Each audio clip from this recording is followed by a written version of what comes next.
¿Qué tal? ¿Cómo le va? ¿Cómo le va? Qué bueno que está con nosotros. Gracias. Bienvenido a una emisión más de Hidalgo. Y me da mucho gusto saludarle. Soy Enrique Lascano y le saludo como siempre en nombre de todos mis compañeras y compañeros de este equipo de trabajo. Por supuesto, de Miguel Bárcena, que me acompaña como siempre en este espacio. ¿Cómo estás, Miguel?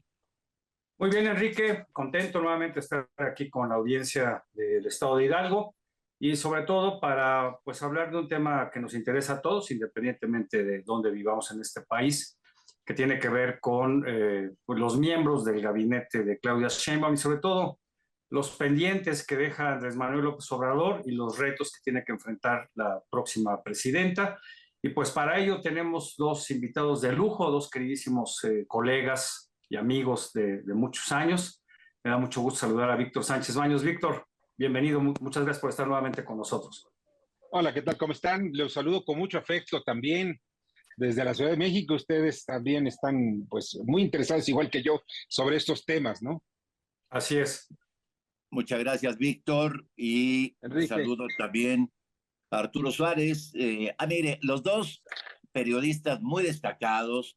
Yo diría que todo terreno, ¿no? Porque lo mismo hacen tele, radio, escriben en periódicos, escriben en revistas, dan clases, en fin. Gracias, Arturo, y gracias, Víctor. Es un privilegio tenerlos en este espacio. Muchas Así gracias. Bueno, es, son dos destacados colegas, columnistas, editorialistas, comentaristas de radio y televisión de ya de muchos años, muy conocedores de la problemática política en nuestro país, pero también cercanos al estado de Hidalgo. Y pues si gustas, Enrique, vamos a empezar. La doctora Sheinbaum, desde hace varias semanas, primero los jueves, había estado dando a conocer en etapas por paquetes quiénes serían los miembros de su gabinete. Después dejó de hacerlo el jueves, de repente por ahí ya como que empezaron a escasear los nombres, ¿no? Un nombrecito por acá, otro por allá, ya no lo hizo los jueves, lo hizo los lunes.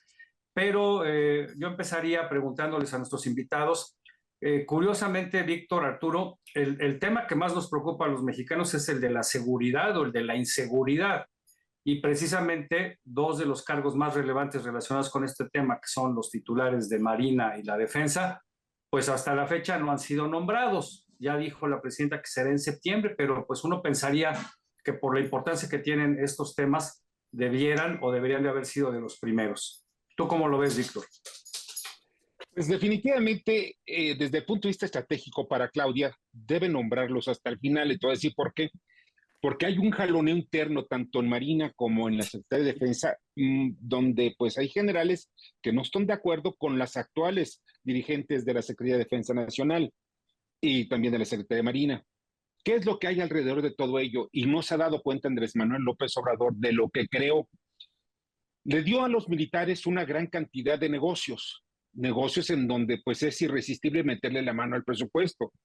Yo no estoy diciendo que sean corruptos, porque hasta el momento yo no tengo las pruebas para decirlo, pero pues la tentación es terrible cuando tú estás ganando un salario de 100,000 o 150,000 pesos para poder manejar en una sola firma, pues que te puedan dar un premio de 10, 15, 20 o 50 millones de pesos. Álvaro Obregón decía en sus tiempos, nadie soporta un cañonazo de 50,000 pesos y en aquel entonces 50,000 pesos son como de ahora 50 millones. ¿Qué es a lo que nos lleva todo esto? A que necesitan ponerse de acuerdo dentro de las Fuerzas Armadas quién podría ser el próximo secretario de Defensa, que es más importante que lo que hay que decir porque aglutina el mayor número de elementos y militares. ¿Cuál es la manera como podrían equilibrar las fuerzas internas? Para la estabilidad del país es necesario que los militares estén también estabilizados. Está muy lejana, y hasta ahora lo veo como analista, la posibilidad que pueda haber un golpe de Estado militar. Puede haber un golpe de Estado entre los civiles en donde se puedan arrebatar desde el punto de vista constitucional, en fin, como está ocurriendo en varias partes de América Latina, el caso concreto de Venezuela. Pero un golpe de Estado militar yo lo veo muy complicado y muy difícil por la lealtad que tienen las Fuerzas Armadas al pueblo de México primero, a México segundo, y tercero al presidente de la República en turno, ojo, en turno. Ya le faltan muy pocos días, poquito más de un mes para que se vaya Andrés Manuel López Obrador a su rancho allá en Palenque. Y entonces sí es importante destacar qué es lo que va a pasar con Claudia Sheinbaum. Entonces ella tiene que demostrar fuerza, mucha fuerza y energía en la toma de decisiones, y quien tome las riendas de la Secretaría de Defensa, así como la de Marina, deben estar supeditados, alineados y sin poner un solo pero a cualquier orden que dé la presidenta Claudia Sheinbaum a partir del 1 de octubre. Arturo. Pues sí, primero saludos Enrique, Miguel, Víctor. Pues yo Arturo. creo que tendrían que haber sido ya nombrados por el mensaje que estás mandando a la sociedad. Lo que va a suceder es que los militares no van a regresar a los cuarteles. Por lo pronto, no ha habido claridad en ese punto. La presidenta electa no ha sido muy clara, y hay que recordar que el presidente Andrés Manuel López Obrador primero decía que sí iban a regresar a los cuarteles y se le fue el sexenio, y ahora son indispensables, ¿no? Siguen haciendo aquel trabajo de cuando salieron, y más de cuando salieron por primera vez con Felipe Calderón. Ahora, ese es un punto fundamental. Yo creo que el mensaje es muy importante, delinear esta estrategia, saber hacia dónde vamos en este tema de seguridad, porque la verdad es que aquello de abrazos y no balazos, que podemos entender como una cuestión de retórica, pero las evidencias están puestas allí, los números no mienten, las bajas están puestas todos los días, y lo que se recibe en las mañaneras, en este Consejo de Seguridad, prácticamente es un parte de guerra. Entonces, a mí me parece que sí tendrían ya que haber estado esos nombres para mandar esos mensajes hacia dónde va. Evidentemente es una estrategia política, como dice Víctor, ¿no? Ahí, bueno, me permito disentir de este asunto. Es decir, habiendo muchas carteras en el gabinete, yo creo que si recordamos otros tiempos de la vida política nacional, pues incluso el gabinete se daba un día antes de que el presidente tomara posición. Era de los secretos mejor guardados de la vida política nacional. Un poco en la lógica de darle tiempo al presidente hasta el último, del presidente electo, hasta el último momento de tener la posibilidad de seleccionar quiénes serían los que le acompañarían en su gabinete, los y las. Bueno, y creo que en este caso hay un poco de razón en este asunto que comenta Víctor. Es decir, son algunos de los dos ministerios o secretarías sustantivas de cualquier gobierno. Y me parece que ahí efectivamente la prudencia de nombrarlos al último, pues tiene que ver también con una suerte de estrategia y de control político de los movimientos. Yo creo, con todo respeto, por supuesto, pero me iría yo por ese lado. Pero bueno, no dejan de ser dos secretarías, ¿sí? Y hablando de temas de seguridad, Miguel, pues está también la de García Harfuch, ¿no? Que es otra que viene a hacer una tarea también, pues si habláramos pues de estas tareas que quedaron pendientes o que no acabaron de resolverse en esta administración, bueno, yo digo que la inseguridad está en cualquier administración de gobierno del mundo, pero bueno, acá en México me parece que el saldo es muy complicado, el que se queda, porque estamos hablando de pues más de 190,000 asesinatos en los últimos años. Claro. Y ahí, pues el trabajo de García Harfuch, pues va a ser un trabajo muy importante, aunque seguramente muy de la mano con las Fuerzas Armadas, porque la Guardia Nacional queda inscrita en la Secretaría de la Defensa Nacional, Miguel. Sí, ese Bueno, es el adscrita, mejor el dicho. otro punto. Bueno, si obviamente se confirma la sobrerepresentación legal o ilegal para Morena y aliados en la Cámara, pues lo más probable es que la Guardia Nacional pase ahora sí a control absoluto de la Sedena. Y en ese contexto les preguntaría a nuestros invitados, Arturo y a Víctor, ¿qué clase de secretario vamos a tener con García Harfuch cuando no tenga, digamos, un mando operativo, sino solo administrativo? Va a ser una secretaría light que únicamente se va a dedicar a labores de inteligencia, que es lo que se supone que para lo que es bueno García Harfuch, y va a ser un secretario muy acotado que va a estar, pues obviamente, bajo pues, la coordinación de las Fuerzas Armadas, Arturo. Pues yo creo que va a suceder lo que estás diciendo, Miguel, ¿no? Estamos a unos meses, unos días de que precisamente si se da o no se da esta sobrerepresentación, pues van a tener mayoría, a mí me parece que eso sucederá y que le van a pasar de todas esto de el plan C y todo lo que quieran. Y a mí me parece que va a tomar un papel todavía más político que realmente operativo Omar García Harfuch, además de siendo un personaje central, cercano, muy cercano a la doctora Claudia Sheinbaum, ¿no? Hay que hacer un análisis, yo creo que muy minucioso, de qué es lo que se consiguió en la Ciudad de México, y aparentemente tiene números buenos, pero cuando ya vas escudriñando en todo eso te encuentras pues cobro de piso, te encuentras extorsión, etcétera, etcétera. Entonces a mí me parece que esta es una de las grandes herencias y creo que va a ser la más problemática a largo plazo que deja el presidente López Obrador, es decir, que los militares, que las Fuerzas Armadas tengan el control de lo que ya platicaron, pero además de esta Guardia Nacional. Vamos a ver cómo se coordinan al final, si hay este diálogo y qué papel va a tomar Omar García Harfuch. Yo creo que va a ser más político que operativo. Vamos a hacer una pausa, Víctor, y regresamos contigo para que nos des tus comentarios sobre este tema. No se vayan, enseguida volvemos aquí en Hidalgo Hoy.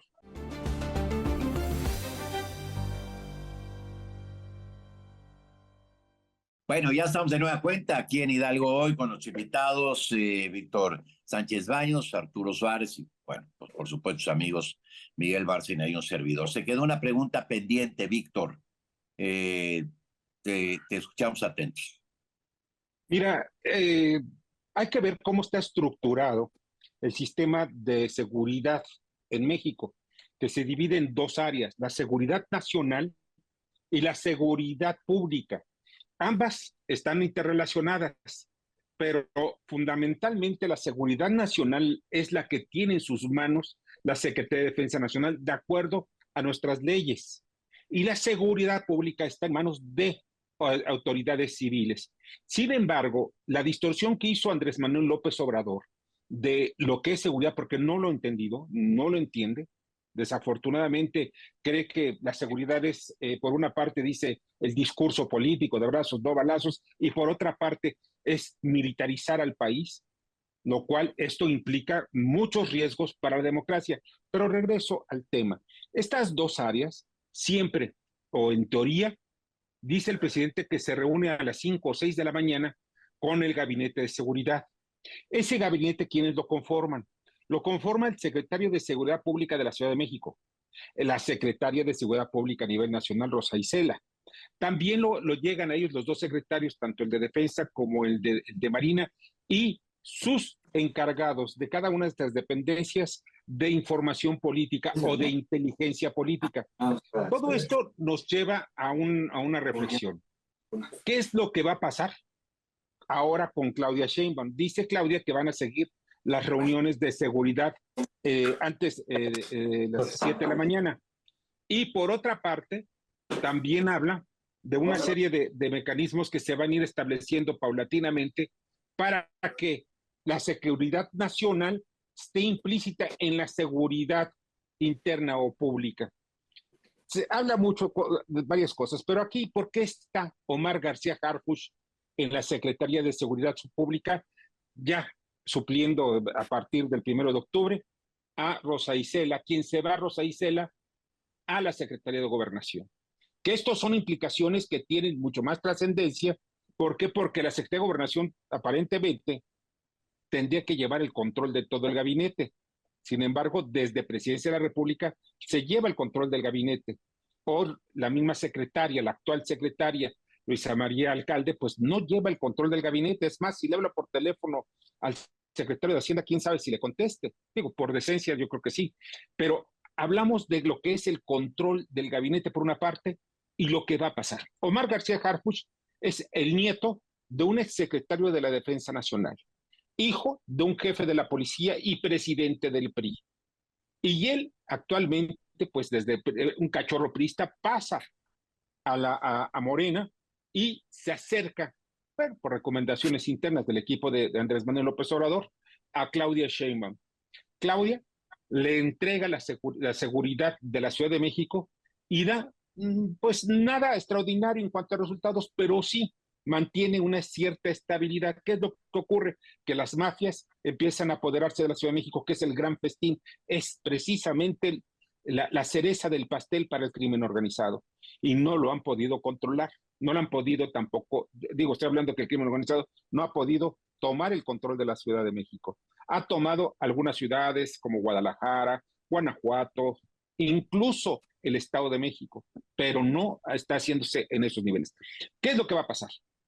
Yo estoy viendo que la seguridad va a estar militarizada y que los servicios de inteligencia de la Secretaría de Defensa Nacional, que están controlados hoy por el secretario de Defensa y que difícilmente quedarán en manos del siguiente secretario de Defensa, que es uno de los puntos importantes. ¿Por qué? Porque la inteligencia policíaca y política implica de que se estén, por ejemplo, con este programa Pegasus, se estén escuchando a opositores, a periodistas y a otros sectores importantes de la población. Y entre ellos mismos, Víctor. Y entre ellos mismos, entre los militares. Por eso es importante ver quién va a tener la información es poder. Y eso es una de las premisas más importantes. La información es poder. Desafortunadamente a los periodistas estamos adecuándonos a sacar información, pero nuestra información no es suficientemente impactante como para que la población pueda tomar decisiones incluso electorales. Al final, para terminar con comentarios como colofón, yo creo que Omar García Harfuch es la pieza clave, el puente con las Fuerzas Armadas. Arturo.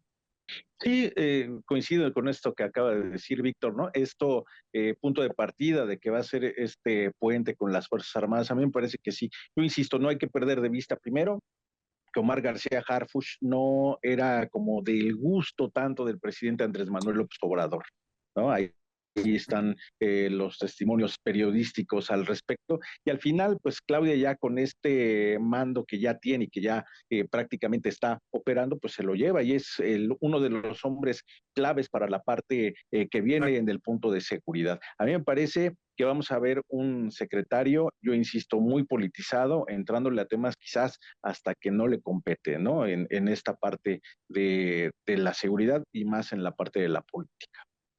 Así es. Perdón, Enrique, nada más para cerrar este tema, pues sí, ya sabíamos que no era del gusto del presidente, precisamente por los antecedentes de su padre y de su abuelo que mencionaba Víctor Sánchez y por su cercanía con García Luna, pero bueno, pues finalmente ahí está y habrá que ver cuál es el papel que juega y sobre todo cómo lo va a utilizar Claudia Sheinbaum, quien seguramente pues tendrá la última palabra, Enrique.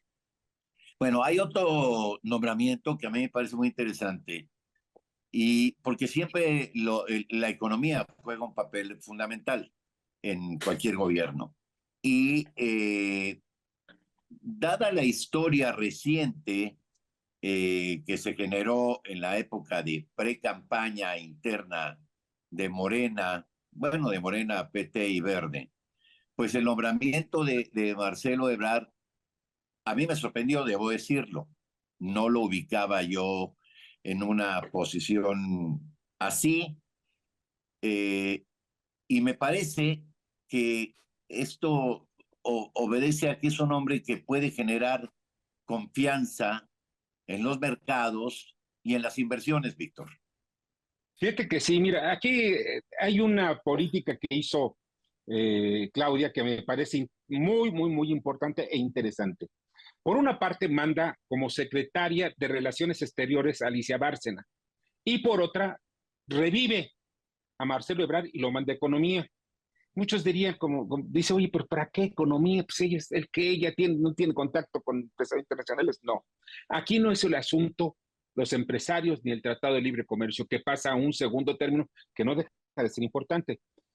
¿Qué es lo que pasa atrás de todo ello? Que Alicia Bárcena está muy identificado con los demócratas del Partido Demócrata de Estados Unidos y con Joe Biden. ¿sí? Oye, Víctor, Y perdón, sí, perdón que te interrumpa, pero Alicia Bárcena se va a ir a medio ambiente, no se va a quedar en la Cancillería. sí, pero ahí la utilizas para eso. O sea, pero la tienes en el gabinete, perdón. ¿Sí? Entonces, como en el gabinete la tienes, la vas a utilizar para ese tipo de relaciones. ¿Ves? Porque relaciones exteriores, a quien tienes es un punto mediador, quien no está identificado con ninguno de los dos grupos, que es en este caso el doctor de la Fuente, Juan Ramón de la Fuente. ¿Qué es por eso estos dos personajes que aunque no están dentro del tema de relaciones exteriores, sí está dentro del tema el contacto con cada uno de los personajes? Entonces, Bárcena está con Biden. Y por otra parte se encuentra Donald Trump, que está muy pegado pues a Marcelo Ebrard por las relaciones que tuvieron al principio de sexenio con el yerno de Trump. O sea, ellos están Kushner, apostando que cualquier, perdón, con Kushner. que con Kushner, sí, con Jared Kushner. Entonces, estos dos personajes están como que en la banca a ver qué es lo que pueden hacer y cómo establecer los puentes de negociación, dado quien llegue a la presidencia. Entonces, las elecciones son en noviembre, las elecciones en Estados Unidos, y la toma de posesión a la que seguramente va a ir Claudia Sheinbaum, porque ella sí se va a destacar en estar viajando a varios países fuera, para tratar de establecer relaciones con ellos. Este es el punto medular. Ahora, en el caso de Marcelo, tiene otro aspecto que tiene que cuidar, son los intereses de México dentro del Tratado de Libre Comercio México, Estados Unidos y Canadá. Y por otra parte, uno de los temas más sensibles es el ecológico, donde va creciendo el calentamiento global y esto tiene implicaciones políticas también. Y eso lo sabe también Bárcena muy perfectamente, porque incluso cuando estaba en organismos internacionales, ella estuvo defendiendo muchísimo lo que es la sustentabilidad. Vamos, son temas que tienen implicaciones internacionales más allá de lo que son sus secretarías a nivel local. O sea, trasciende las fronteras. Sí, Y como yo creo mencionas, que esto va así. sí, porque son temas transversales, ¿no? Y en eso, Sí. Claudia, yo creo que ve muy claramente cómo está la baraja que mencionas, Alicia Bárcena, el tema de Ebrard. Pero volviendo a la parte económica y financiera, pues se incrementó el déficit fiscal, creció la deuda, se acabaron los guardaditos, el fondo de estabilización, se acabaron el Fonden, se acabaron todos los otros fideicomisos, Arturo, y pues esto le genera una gran presión a Claudia Sheinbaum y a la economía en México, porque bueno, pues están comprometidos a reducir el déficit fiscal, que no va a ser sencillo, pero este es yo consideraría que es uno de los pendientes más complicados y riesgosos que va a recibir Claudia Sheinbaum. Sí, y además el anuncio de el aumento en los programas sociales, ¿no? O sea, necesitan más recursos para seguir operando los que ya estaban y los que vienen. En el caso de Marcelo Ebrard, que fue lo que ponía sobre la mesa Enrique, me parece que hay dos vías. La primera, pues evidentemente Marcelo es un tipo probado en la parte de la administración pública, en la parte de la política, es un viejo lobo de mar, ¿no? Marcelo Ebrard me parece que le entrega buenas cuentas al presidente o hasta donde lo dejaron operar a López Obrador y por eso lo ponen en una secretaría tan importante como es esta Secretaría de Economía. La parte también del diálogo es importante con los empresarios, tanto nacionales como internacionales, un tipo que pueda mandar esos mensajes de estabilidad que ya comenzaban, pero también es una factura política esta de Marcelo Ebrard, ¿no? También es Un pago, ¿no? ahí. Un pago Así ahí. es, también está puesto allí. Entonces me parece que vamos a ver a un Marcelo, por un lado, haciendo este trabajo de secretario de Estado en la parte de la Secretaría de Economía, lanzando estos mensajes, evidentemente también lo que ya dijeron con las relaciones con Estados Unidos, esta renegociación de los tratados, etcétera, etcétera, y también ese trabajo que él siente, me parece que se la deben en la parte de buscar pues sus aspiraciones, que las tiene desde hace por lo menos 6 años, ¿no? O más. Oye, Y entonces, y como dijo don Teofilito, y la seguirá teniendo. Vamos a hacer una pausa y enseguida volvemos. No se vayan.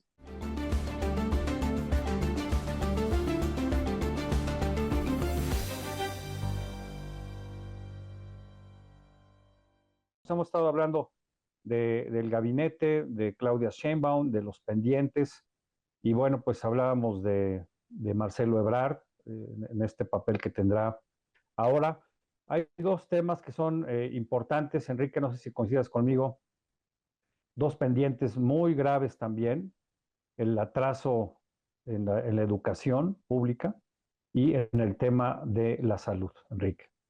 Hay una circunstancia ahí eh, eh, que tendría uno que señalarla. A ver, yo nunca he creído que un presidente eh, haga las cosas que de pronto no funcionan de manera intencional.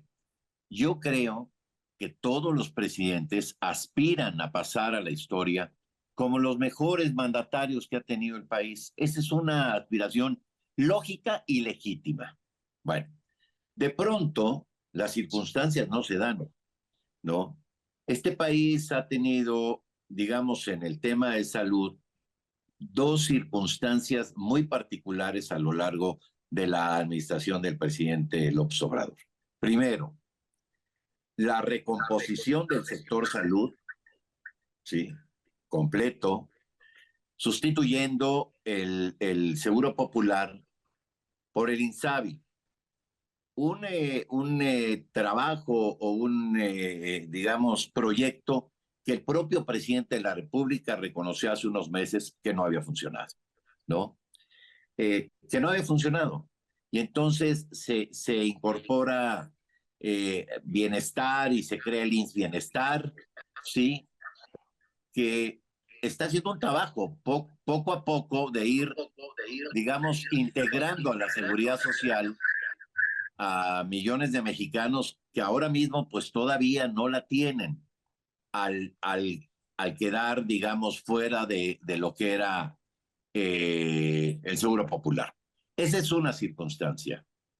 Adicionalmente a esa, hablaría del tema del desabasto de medicinas. Pero también, qué duda cabe que el tema del COVID va a ser un tema del que se va a hablar mucho tiempo. Presidente, ni los presidentes pueden tener el don de la ubicuidad, es decir, estar en todos lados. Eso no lo pueden hacer no lo puede hacer nadie. Y no es que esté yo justificando al presidente, simplemente digo, los presidentes tienen y deben de tener personas que conozcan más de algunas cosas que ellos mismos. Es la manera en que tú puedes delegar. Y me parece que en todo caso, pues lo que estará a partir de la siguiente administración en temas de salud, muy en el análisis y muy en el rendimiento de cuentas, será lo que sucedió en la administración de López-Gatell con el tema del COVID, Miguel. Así es un tema complicado, pero bueno, vamos con nuestros invitados para ver qué piensan con el tema de la salud. Yo parto de la idea de que si el Seguro Social en todos estos años no ha podido dar un servicio de calidad, eficiente, suficiente en consultas, medicamentos, tratamientos, intervenciones quirúrgicas, pues veo muy difícil que el IMSS Bienestar, incluyendo a todos estos millones de mexicanos que se quedan sin el Seguro Popular, pues vayan a recibir una atención de calidad, Víctor. Fíjate que ahí está la clave de todo, es un problema de dinero. Cuando México está destinando apenas el 2%, entre 2 y el 3% del Producto Interno Bruto, más bien, perdón, del presupuesto a la salud, pues vamos a tener una salud raquítica, como estamos viendo en varias áreas del gobierno. Cuando entregamos para los programas sociales, que no es otra cosa más que la compra de votos, vemos que destinan hasta el 6% del presupuesto, pues esto implica que el gobierno tiene otros intereses y no es precisamente la salud de los mexicanos. Hay un caos, nos dice el presidente de la República, vamos a tener, antes de que él se vaya, vamos a tener un sistema de salud como el de Dinamarca. Sí, nada más que Dinamarca te cobra de favor 55% de impuestos de lo que tú ganas, 55% se va para el gobierno. ¿Pero para qué sirve? Pues allá en Dinamarca no tienes baches. En Dinamarca, pues aquel que comete un acto de corrupción va directito a la cárcel sin que le pregunten. Ahí vamos ahí sí hay esto que le llaman la cárcel preventiva oficiosa. Y por si fuera poco, allá los impuestos están destinados para la gente, no para la clase política, no para que se mantenga una clase política. Pero en fin, vamos a ver cuáles son las crisis que tiene el sistema de salud. Primero, los hospitales. Ha venido un deterioro brutal de los hospitales del Seguro Social, del ISSSTE, de los del sector salud. O sea, el sector salud público es un desastre. Oye, pero eso no es nuevo. Sí, claro que no es nuevo, pero nos prometieron de que lo iban a resolver. Ah, pero no se pudo. Pues no se pudo. Punto. Ahora, ¿qué es lo que estamos viendo con este desastre? Que se necesitan aproximadamente para poder salvar y que tenga todo mundo, o sea, todos los mexicanos tengan acceso a la salud con medicamentos, con atención a servicios médicos normales, o sea, suficientes, y al mismo tiempo para que puedan hacer análisis clínicos con tomografías, con resonancias, etcétera, se necesita aproximadamente 4 billones de pesos en un sexenio para más o menos lograrlo. Estamos hablando de mucho más de la mitad del presupuesto que tiene el gobierno. O sea, es imposible lograrlo, se entiende. Pero entonces, ¿qué tenemos que hacer? Si no puede el gobierno, entonces, ¿qué vamos a poner en manos de la iniciativa privada? ¿Los hospitales? Oye, yo te puedo decir una cosa, si yo soy una persona que está enferma, a mí no me interesa si es el gobierno, el sector privado o quien sea, y yo, si no, yo no tengo dinero y ellos me proporcionan el servicio, pues que me lo proporcionen. Oye, que si hay corrupción, primero es la vida de las personas antes de que, oye, pues el socialismo dice que el gobierno debe tener control de todos los servicios, que debe ser controlador. A mí no me interesa que sea controlador o no. Lo que me interesa es que me den un servicio de salud adecuado a mis necesidades. Todo lo demás es demagogia charchina de los gobiernos. Dos, otro aspecto fundamental, la corrupción que hubo durante el gobierno de López Obrador, no nada más fue en el uso y abuso de estos sistemas de salud, sino que se robaron medicamentos, los dejaron echar a perder los medicamentos y todo el asunto de los medicamentos, porque Carlos Lomelín, quien ahora va a ser senador electo, por cierto, de Morena, le dijo al presidente, oye, aquí hay un problema muy serio. Hay una empresa que tiene el control de todos los medicamentos oncológicos en México, que los produce y que le vende al sector salud, se llama PISA, y ellos se están enriqueciendo en forma brutal. Y ya hay corrupción. Bueno, pues sí, PISA proporcionaba esos medicamentos y otros más, que todavía sigue proporcionando al sector público, por cierto. Entonces, ¿por qué Carlos Lomelí estaba interesado? Porque él también tenía laboratorios, tiene laboratorios farmacéuticos. Y de esa manera dijo, pues ya me convenzo al presidente y se me queda el mercado. Nada más que él no cumplió ni siquiera con la mitad, ni con una tercera parte, ni con una décima parte de las necesidades del mercado. Todo esto se llama también corrupción. Y la corrupción en el sector salud es brutal. Arturo. Sí, bueno, pues nada más el viacrucis que es ir a un hospital todos los días, a una clínica, ¿no? En las noticias, en las redes nos enteramos que mujeres dan a luz en las salas esperando porque simple y sencillamente no hay dónde, ¿no? Y esa es una realidad cotidiana. Yo creo que esa es una de las herencias también que es donde tendrán que hacerle cirugía mayor, pero de ya. O sea, realmente, y sumando lo que decía Víctor, nada más por poner un ejemplo, ¿qué pasó con la famosa vacuna patria? ¿No? Resultó, pues si no un engaño, pues ¿dónde quedó todo eso? ¿Quiénes son los responsables? Esta parte de politizar absolutamente todo,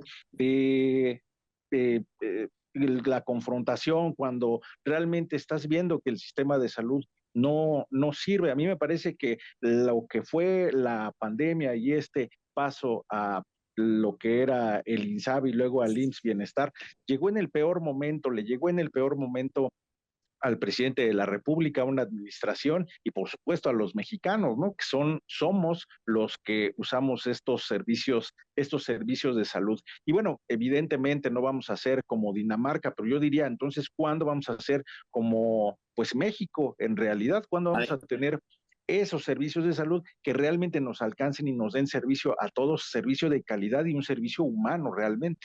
A mí me parece muy acertado el nombramiento que hace la doctora la doctora Sheinbaum, la presidenta electa, para dirigir la Secretaría de Salud. Me parece que el doctor Garzenovic es uno de los grandes médicos de este país y creo que ahí va a haber un cambio. Digo, ya incluso cuando le preguntan a él, oiga, vamos a tenerlos, bueno, es ponderado, es mesurado, vamos a mejorar, no, es decir, es un hombre que conoce, dirigió una de las instituciones de salud más importantes de Latinoamérica, ¿sí? Que es el Instituto Nacional de Nutrición. En fin, mira, yo tengo, en realidad buenas, digamos, expectativas en términos generales de este gabinete. Realmente, porque hay expertos en el tema que se les va a encargar en el gabinete legal y ampliado. Es decir, no veo algún nombramiento que se dispare, digamos, en la lógica oye, pues este cuate es ingeniero electrónico y se va a manejar finanzas, ¿no? No, en realidad veo perfiles adecuados, no sé, Miguel, si coincidas, Pues veo mira, perfiles adecuados a las responsabilidades coincido, que les van a dar.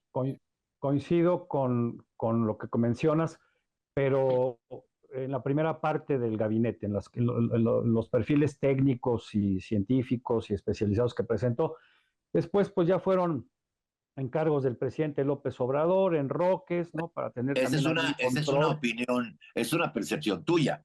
No, no, no, pues es una percepción de muchos, no nada más es una Bueno, percepción mía. Por ejemplo, el caso de Mario Delgado, o sea, si alguien ha sido cuestionado, es Mario Delgado en la Secretaría Mario de Delgado Educación fue Pública. secretario de Educación en la capital del país y era el presidente del partido y fue el coordinador de la Por campaña. eso, pero estábamos hablando de perfiles técnicos y Mario Delgado no tiene un perfil técnico para la SEP. Vamos a una Fue pausa, Enrique. secretario, fue Vamos a secretario nuestro último. oye, Miguel, fue secretario de Educación Pública en la Ciudad de México. ¿Y qué hizo en la Ciudad de México? No, No hizo bueno, nada que valiera la pena.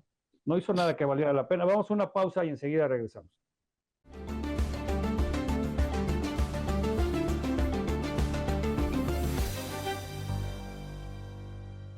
Bueno, pues ya estamos de regreso en nuestro último blog. Se ha ido muy rápido. Hemos estado hablando un poco de los pendientes que hereda Claudia Sheinbaum a partir del 1 de octubre ya como presidenta, de los perfiles de las carteras más importantes, seguridad, la Cancillería, comercio, medio ambiente, seguridad. Y nos quedamos, Enrique, hablando y cuestionando si Mario Delgado realmente tiene el perfil para ser el titular de la Secretaría de Educación Pública.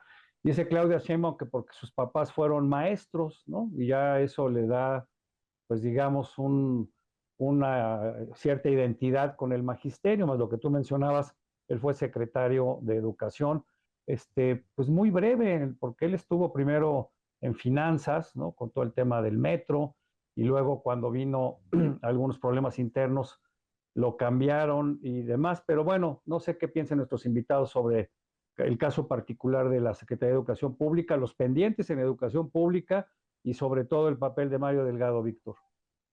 Fíjate que aquí la educación es uno de los factores importantes de cada sociedad. Si no apostamos a la educación, estamos generando batallones de mediocres.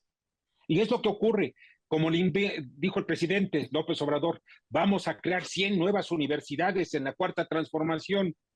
Bueno, hasta el momento no se ha hecho ni una, ojo, ni una que valga la pena, más que la de la Ciudad de México cuando él llegó al gobierno de la Ciudad de México. El jefe de ¿Qué es gobierno. lo que es el jefe de gobierno? Pero ¿qué es lo que vemos alrededor de la educación? Que han llegado muchos improvisados. Desde que llegó Ernesto Zedillo a la Secretaría de Educación Pública al final del sexenio de Carlos Salinas de Gortari, hizo un desastre. Se acabó con ciertas materias. Por ejemplo, geografía, ya no se estudia en las escuelas, civismo, o sea, el hecho de poder socializar, que eso es muy importante. No ha habido una revolución educativa en el país. Y el caso de Mario Delgado, pues sí, pues fue el líder, le dieron su premio de consolación. ¿Y por qué? Porque fue el secretario de Educación con Marcelo Ebrard. otro su compadrito, a cual traiciona después del paso del tiempo. ¿Por qué? Pues por tener el poder. Nada más. Al final de cuentas, Mario Delgado no tiene mayores méritos. En lo que sí veo, por ejemplo, en el doctor David Kersenovich, es indudable. Hay otros en la Secretaría de Comunicaciones, etcétera, los técnicos. Pero cuando son entregar las posiciones políticas, ¿por qué? Por premios, porque me funcionaste en la campaña, pues eso no abona en mejorar al país. ¿Qué es lo que ha pasado con la educación en México? Ha sido un desastre. Cuando empiezas a ver todos los últimos secretarios de Estado, secretarios de Educación, perdón, los comparas con los anteriores, no hay nada que hacer. Con un Vasconcelos, no sé, con que han sido escritores, que han sido gente dedicada a la educación, que han entregado su vida a la educación, que están viendo las nuevas tendencias de la educación a nivel mundial, donde por ejemplo, ahora hay una materia que ya se les olvida, hay una materia de inglés, ¿sabían ustedes, en las escuelas primarias y secundarias? Sí, ¿Y qué es lo que manejan? Sí, ¿por qué manejan esas materias de inglés? Olvídate de yo, tú, él, nosotros, ¿no? O sea, como el verbo to be, nada de eso. Hablan de cierto tipo de cosas, de traducciones del inglés a español y algunas cartitas. El niño necesita aprender, cuando estás en primaria, necesita aprender 1, 2 o 3 idiomas. ¿Por qué estamos en desventaja con los europeos? Porque los europeos hablan, por ejemplo, un suizo habla alemán, italiano, suizo, inglés, francés Francés y, si es posible, y Swiss German. German, ándale, y alemán, ¿ves? Lo que todos estamos viendo son tantos idiomas, ¿y cómo vas a competir con alguien así? Hace poco, hace ya un rato, estuve yo en Corea. A los muchachos les enseñan inglés, francés, árabe, chino cantonés, ¿ves? Y malasio. O sea, son chavos que están preparándose a nivel mundial. El problema de allá es que ya están tan preparados en Corea de que ya no tienen cabida en el sistema de trabajo. ¿Qué es lo que necesitamos los mexicanos? Sacar a esos niños que se están muriendo de hambre por medio de la educación, no por programas sociales. Ok, ayúdalos para que no tengan hambre. Sí, ayúdalos para que no estén con necesidades superiores y estén atendiendo principalmente las escuelas. No estar creando sin libros de texto, ¿para qué? Para adoctrinar a los niños sobre el socialismo. Ya, Fidel Castro es la octava maravilla en los libros de texto. Oye, el Che Guevara, un criminal, los dos fueron criminales. Yo entrevisté a Fidel Castro y le dije eso, y ¿sabes qué me dijo? De que pues era parte de la revolución. O sea, con cinismo, Fidel, mata a su amigo el Che Guevara, que lo manda a Bolivia a morir. Pero en fin, estamos hablando de historia.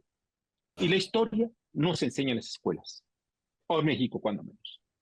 Así es, hay muchas carencias y además pues no se entiende muy bien qué es esto de la nueva escuela mexicana, ¿no? Y a dónde va y qué pretende, haciendo a un lado las competencias lectoras, el tema de las habilidades. Pero en fin, ¿tú cómo ves este tema, Arturo? Que sin duda no hay nada más importante que el tema educativo. Sí, es un tema fundamental, porque además es un tema de proyección para las nuevas generaciones. O sea, es un tema realmente importantísimo, igual que la salud, igual que la seguridad. A mí me hubiera gustado, pero solamente a mí me hubiera gustado tener realmente un técnico en la Secretaría de Educación Pública, no un político, porque de nueva cuenta hay que hacer esa diferencia. Y creo que está Mario Delgado allí por la parte más política, por el manejo que pueda tener con el magisterio, por el manejo que pueda tener con los sindicatos, que sea ahí un regulador, que estén tranquilos durante la parte del arranque del sexenio, por lo menos. Y sí, coincido con lo que dice Miguel, realmente nadie nos explicó qué es esto de la escuela mexicana, la nueva escuela mexicana, qué es esto de los programas sociales, a dónde le metieron mano, cuál es la justificación para desaparecer asignaturas, cuál es la justificación para esta parte de poner o no calificaciones, cuáles son las justificaciones, quiénes trabajaron en los libros de texto, qué méritos se tienen para estos libros de texto. A mí me parece que se dieron pasos hacia atrás en esta parte de la educación y que seguimos teniendo una educación del siglo pasado para una educación de un siglo XXI con avances tecnológicos impresionantes, con inteligencia artificial, con esto de las nuevas tecnologías, con el acceso a la información. Yo no sé realmente si estén proyectando esto en esta nueva escuela mexicana de educación para lo que viene. Yo creo que tienen que explicar esto, ¿no? ¿Cuál es la justificación de que esté Mario Delgado allí? Yo solamente la encuentro en la parte de lo político, no en la parte realmente de meterle mano a esto de los programas de estudio. ¿Y a dónde vamos? ¿Cuál es el objetivo para los próximos 3 años? ¿Cuál es el objetivo para los 6 años? ¿A dónde vamos a llegar en estos 3 y en estos 6 años que vienen? A mí Nos quedan 5 minutos, Enrique, nos quedan 5 minutos para yo una nomás pregunta y diría una con última ronda. respecto, bueno, yo creo que hay que, en todo proceso, hay que dar el beneficio de la duda, ¿no? Hay que esperar a que empiecen. Yo tengo, repito, realmente me genera confianza el equipo de trabajo de la doctora Sheinbaum. Ella misma, pues es una mujer que en la academia, pues es que es esta circunstancia de tener una carrera universitaria, ir por una maestría, ir por un doctorado, qué duda cabe que te abre horizontes interesantes, ¿no? Eso hay que decirlo, y a mí me parece que finalmente eso va a permitir que la educación tenga hoy un empujón realmente sustantivo. Me preocupaba mucho que hubiera alguien que dijera que leer era de conservadores, ¿no? Yo, esa declaración me genera un espanto terrible porque nadie que trabaje en educación puede decir que leer es de conservadores, ¿no? Las Pero, grandes a mentes. ver, aquí lo interesante, Enrique, es ver si este personaje sigue ahí o ya no va a estar, ¿no? Porque Pues si sigue mira, ahí, pues mano, también va a ser si sigue una ahí, señal de, ahora sí vamos a que ver, ahí se como lo dicen los hallen. clásicos, vamos a ver, como dicen los clásicos, de qué lado masca la iguana. Nos Sí, quedan ahí se tres lo hallen. minutos, un último comentario. Obviamente faltaría hablar, ojalá podamos hacer otro programa para hablar del tema agrícola, de la producción del campo, hablar más del tema ambiental, la cultura que también está bastante abandonada. Digo, hay muchos temas todavía interesantes, Víctor. Fíjate que ahorita que estaban hablando de estos temas, y yo no sé si a ustedes les gustaría mandar a sus hijos a estudiar al extranjero. Yo creo que sí. ¿Por qué? Porque saben que allá están dando buena educación en algunos países más desarrollados que quieren mantener su desarrollo. En México, cuando dice alguien como este señor, híjole, es porque cuyo nombre no quiero acordarme porque me da pena que sea un funcionario y que de mis impuestos se le esté pagando ese personaje, que es simplemente alguien que trae una ideología torcida. Si tú quieres tratar de cambiar la ideología, no es a través de los niños. Pero en fin, yo me gustaría que los niños, si hubiera en México concursos donde también participara el sector privado, que se ha olvidado también de la educación en México, concursos de ortografía, concursos de comprensión, en donde se estimulen a los niños a la competencia. ¿Por qué? Porque cada día estamos inmersos en mayor competencia. Y lo que decían de la inteligencia artificial, estamos preparando a nuestras próximas generaciones a qué, a la inteligencia, a usar la inteligencia artificial y que no la inteligencia artificial nos manipule. Otra pregunta que me puedo yo hacer: ¿hacia dónde estamos encaminados? No olvidemos que el muchacho que inicia hoy en la Facultad de Ingeniería de la UNAM o del Poli o de cualquier institución pública superior y privada, lo que utilizan en el primer año, lo que aprenden en el primer año, ya no les sirve para cuando terminan la carrera. ¿Por qué? Porque esa es la dinámica que trae la tecnología y no estamos nosotros en ese mismo ritmo. Y eso es lo que necesitamos, alguien que vaya adelante, que tenga pensamiento adelante, hacia adelante, de vanguardia, no retrógrados.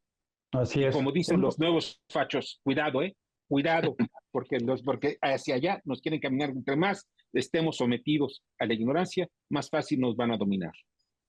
Un Arturo, último comentario, un Arturo. último Y comentario. poniéndonos optimistas, realmente, pues eso sucede cada arranque de sexenio, ¿no? Viene esta renovación, este optimismo. Yo destacaría la formación, ya lo dijeron, de la doctora Claudia Sheinbaum, del método de la ciencia, y la verdad es que gente que la acompaña tiene ese mismo corte. Otros, pues ya sabemos que son los pagos, las facturas, y vamos a ver, y algo muy importante, que me parece que sí los vamos a ver actuar a ellos, que sí la presidenta electa Claudia Sheinbaum los va a dejar trabajar. Espero que no sea ese poder en una sola persona y que sea la última que tome las decisiones, que el técnico, que el que sabe al final tome las decisiones y asuma las responsabilidades, ¿no? Eso sería el comentario final. Pues muchísimas Miguel, gracias. Pues muchísimas, Enrique, pues se nos acabó el tiempo. Muchas gracias, Víctor Sánchez Baños, Arturo Suárez, periodistas, Gracias. columnistas, analistas políticos con mucha experiencia. Muy interesantes sus puntos de vista, Enrique. pues yo les agradezco a ambos que hayan participado con sus opiniones. Puede uno no estar de acuerdo con ellos, es su visión de lo que está sucediendo y de lo que empezará a suceder a partir del 1 de octubre.